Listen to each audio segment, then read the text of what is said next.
Hi, thank you for watching Digging to China. I'm Dong Sheng. If you have not done so already, please subscribe to my channel. Thank you very much.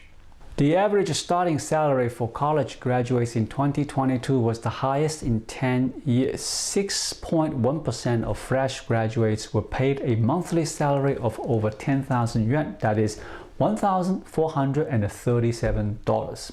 But more graduates are willing to sacrifice their salary for a better work-life balance. These were some of the findings of a survey that surfaced on social media in late February, just ahead of the new recruitment season as new graduates across China prepare to start their careers. The annual survey, titled Chinese College Graduates Employment Report of 2022, was conducted last June by MyCOS Research, a leading research group funded by CITIC Industrial. According to China's Ministry of Education, around 11.6 million students will graduate this year, a record high.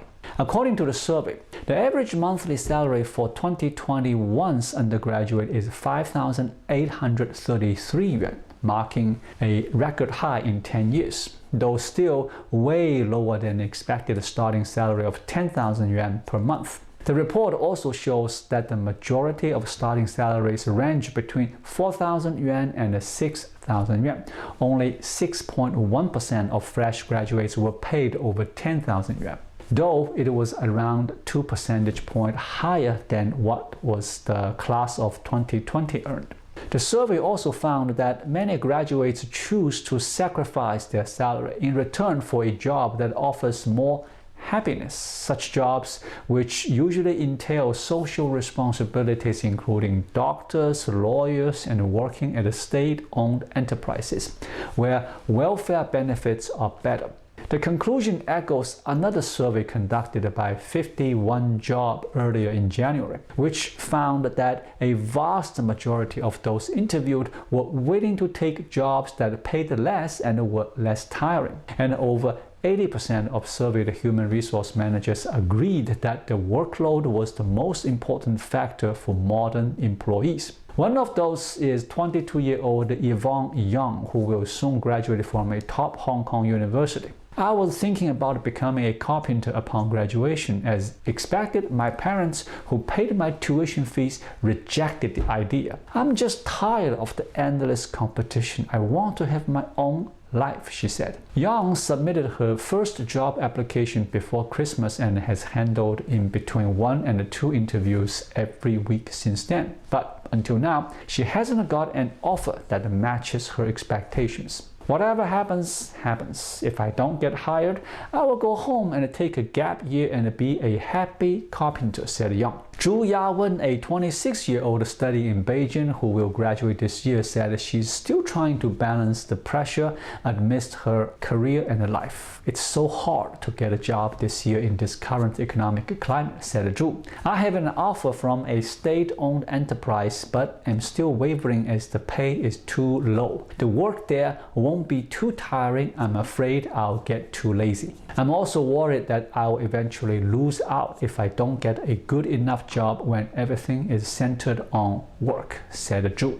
Youth unemployment is a major sticking point for Beijing. The jobless figure among young Chinese people in urban areas before the virus hit was 13%, already high by international standards. It peaked last July at 20%. 1 in 5 of those aged between 15 and 24 were out of work. Kevin Ling is a researcher and the managing editor of Asian Labor Review. He said, "This is probably the worst time in the last 2 decades for young people in China to either regain employment or find their first jobs." 20 years of unprecedented growth generated a huge number of jobs. But as China shifted from low-cost manufacturing to a service economy dominated by high-technology exports, youth unemployment climbed much faster than for other demographics. To add insult to injury, Beijing announced a crackdown on the tech, education, entertainment, and the real estate sectors during the pandemic, which spurred large-scale layoffs.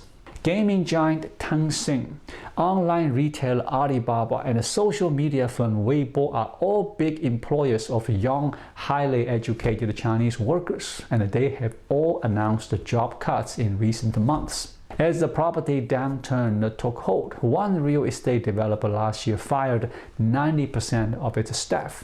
A slowing global economy is likely to stymie demand for Chinese exports. Doubts also remain about how fast China's reopening can ramp up while the virus is still a threat. Some think Beijing has hidden the true scale of youth unemployment for decades. The reason? Beijing's move to boost college enrollment after the Asian financial crisis of the late 1990s. The number of new students rose by over 40% in a single year. By 2021, around 44 million undergraduate students were enrolled in degree programs at public colleges and universities in China, compared to some 4 million at the turn of the century. With China's economy no longer growing in double digits, upward mobility has also started to reverse, while competition for jobs has grown more ardent. With fewer private sector jobs available, young Chinese graduates are sitting the civil service exam in record numbers. But even the promise of job security was short-lived due to the massive upheaval caused by COVID-19. Over the past 3 years, China's local governments have sent much of their budgets fighting the virus and have been forced to adopt austerity measures, including their own large-scale layoffs. 2023 will be another tough year for Chinese youth. Thank you for watching. Please leave a comment and subscribe to my channel. Just click the subscribe button right here. I'll see you again shortly. Until then, be well.